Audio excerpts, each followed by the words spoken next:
Wow guys, Diablo 4 Vessel of Hatred just got an amazing cinematic reveal trailer, and boy, does it feel like a horror movie. You have to check it out. Link below in the description. Beyond the trailer itself, we also got a blog post detailing a lot of the new features coming in Vessel of Hatred. Let's talk about them. First off, the new class has officially been revealed, and it is Tarzan of the Jungle.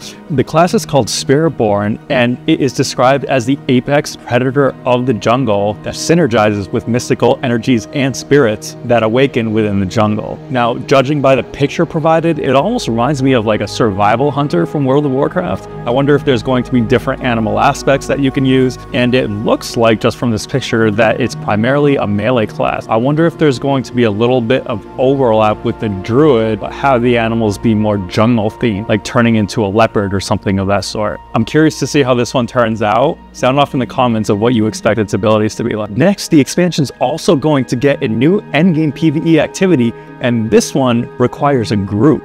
It's described as a multifaceted dungeon. And when I think multifaceted, I think, are there going to be different paths you can take? Is this more like a raid? Is it more like a mega dungeon? Is this going to be one of those dungeon delve type activities like the cathedral in the original Diablo, or in other games like an endless dungeon that you might see in Final Fantasy XIV? Only time will tell, but this is something that I'm excited about. In other news, it looks like Mercenaries are coming back from Diablo 2 and Diablo 3. We got a picture of the 4 of them, and they're interesting to say the least. Right in center, it looks like we have an interesting mix of species. Originally, I thought he was a goat boy, but then look, he has chicken legs and then a lizard tail. Don't know what he's about, but there's fire coming out of that hand, so I'm assuming he's going to be the mage-like mercenary. Directly behind him in the middle, we look like what kind of looks like an iron wolf with a giant shield. This definitely looks like the tankier type companion, maybe similar to Cormac from Diablo 3, but he also actually resembles the mercenaries from Act 2 in Diablo 2. To the right of him, we have Grandma Barbarian, which is definitely going to be an interesting character, I'm sure. And then to the left, we have a Sentinel Ranger type class. Looks like he's dressed in jungle camouflage wardrobe, so I'm sure we're going to meet him in the new zone. One thing I am curious about, though, is that are these companions going to be random, nameless companions like the hirelings in Diablo 2?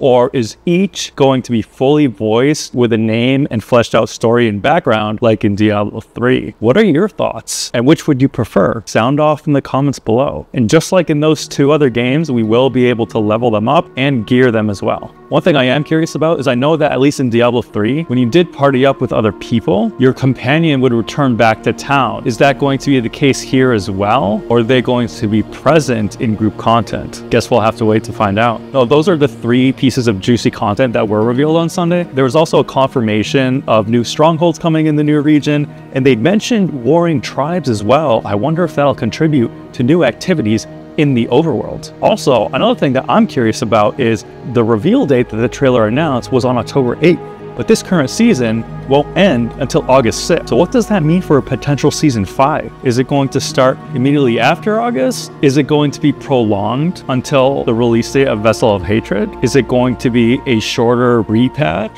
with story-based content leading us towards the jungle? Because at the end of Diablo 4, spoiler alert, we see Neyrelle hopping on a boat and venturing west. So there's a bit of a gap in how did she venture back to the eastern continent and into the jungles to the south. That's what I hope a smaller pre-patch season 5 or 4.5-ish will encompass, that will bridge the gap between the beginning of August, when season 4 is scheduled to end, and the release of Vessel of Hatred. Thank you once again all for tuning in. Subscribe if you enjoy videos like these, and feel free to sound off in the comments on your thoughts of this reveal.